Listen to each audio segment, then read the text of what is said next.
Welcome to தங்க முட்டை channel. இன்னைக்கு நம்ம என்ன ரெசிபி பார்க்க போறோம்னா, வீட்டில் அரிசி மாவு இருந்து அதை வச்சு நம்ம 3 டிஃப்ரெண்ட்டான ரெசிபிஸ் செய்யலாம். அதை எப்படி செய்யலாம்னு சொல்லி நம்ம இந்த வீடியோவில் பார்க்கலாம்.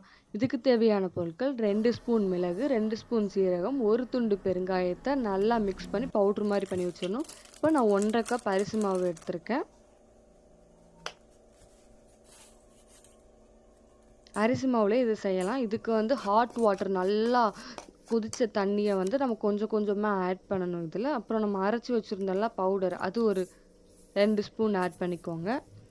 அப்புறம் கருப்பு எள்ளு ஆட் பண்ணிக்கோங்க. ஆட் பண்ணிவிட்டு கொஞ்சம் பாயில் வாட்டர் ஆட் பண்ணிட்டு நல்லா அந்த சப்பாத்தி மாவு வர்ற வரைக்கும் அந்த மாதிரி நல்லா பிசையணும். அதை இதுக்கு பாயில் வாட்டர் மட்டும்தான் ஆட் பண்ணணும். சுடு தண்ணி மட்டும்தான் ஆட் பண்ணணும், வேறு எதுவும் ஆட் பண்ணக்கூடாது. நார்மல் வாட்டர் வந்து ஆட் பண்ணக்கூடாது. இதில் சால்ட்டு, கொஞ்சம் ஆயில் ஊற்றி நல்லா மிக்ஸ் பண்ணிக்கோங்க.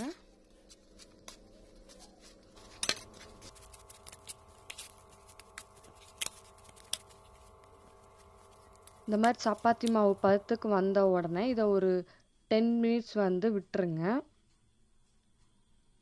விட்டுட்டு நீங்கள் வந்து சப்பாத்தி உருட்டுவீங்கள்ல, அதில் வச்சு நல்லா ரவுண்ட் ஷேப்பில் பண்ணிவிட்டு இதை வந்து நம்ம பீஸாக கட் பண்ண போகிறோம். உங்களுக்கு தேவையான பீஸில் கட் பண்ணுங்கள் ஷேப்பில்.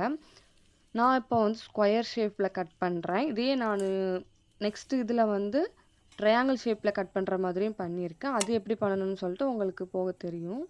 வீடியோவை ஸ்கிப் பண்ணாமல் பாருங்கள்.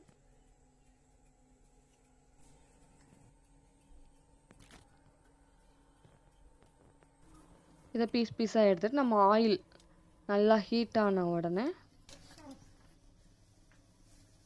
அதில் நம்ம அந்த பீஸை எடுத்து ஆட் பண்ணிக்கலாம். இந்த மாதிரி அது நல்லா ப்ரௌன் கலராக வந்ததும் அதை நம்ம வெளியே எடுத்துடணும்.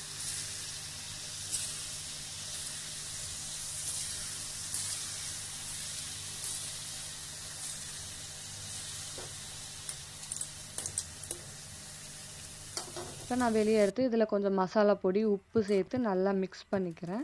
இப்போ நான் ரெண்டாவது உங்களுக்கு ட்ரையாங்கிள் ஷேப் பண்ணல, இப்போ நான் வந்து இதை சப்பாத்தி கட்டையில் நல்லா கையை வச்சு நல்லா கொஞ்சம் லைட்டாக தின்னாக இருக்கிற மாதிரியும் திக்காக இருக்கிற மாதிரியும் மீடியமாக இருக்கிற மாதிரி நல்லா இது பண்ணிவிட்டு கையாலேயே பண்ணிவிட்டு இதை வந்து நான் ட்ரையாங்கிள் ஷேப்பில் கட் பண்ணிக்கிறேன். இந்த மாதிரி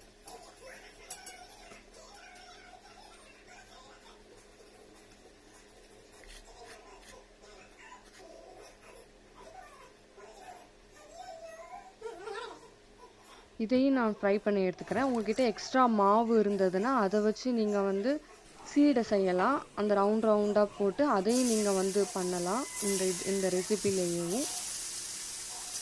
இந்த வீடியோவை மறக்காமல் பாருங்கள். பார்த்துட்டு லைக் பண்ணுங்கள், ஷேர் பண்ணுங்கள், சப்ஸ்கிரைப் பண்ணுங்கள். கீழே இருக்கிற பெல் பட்டனை கிளிக் பண்ணுங்கள். அப்போ தான் நான் போடுற வீடியோ எல்லாம் உங்களுக்கு வரும். இதுலேயும் நம்ம மசாலா பொடி, உப்பு ஆட் பண்ணி சாப்பிட்டா ரொம்ப டேஸ்ட்டாக இருக்கும். இப்போ நான் அதில் எக்ஸ்ட்ரா என்கிட்ட மாவு இருந்ததுனால அதை வச்சு நான் சீடை செஞ்சுருக்கேன். இந்த சீடையும் நல்லா முறுமுறுன்னு சூப்பராக இருந்தது. நன்றி.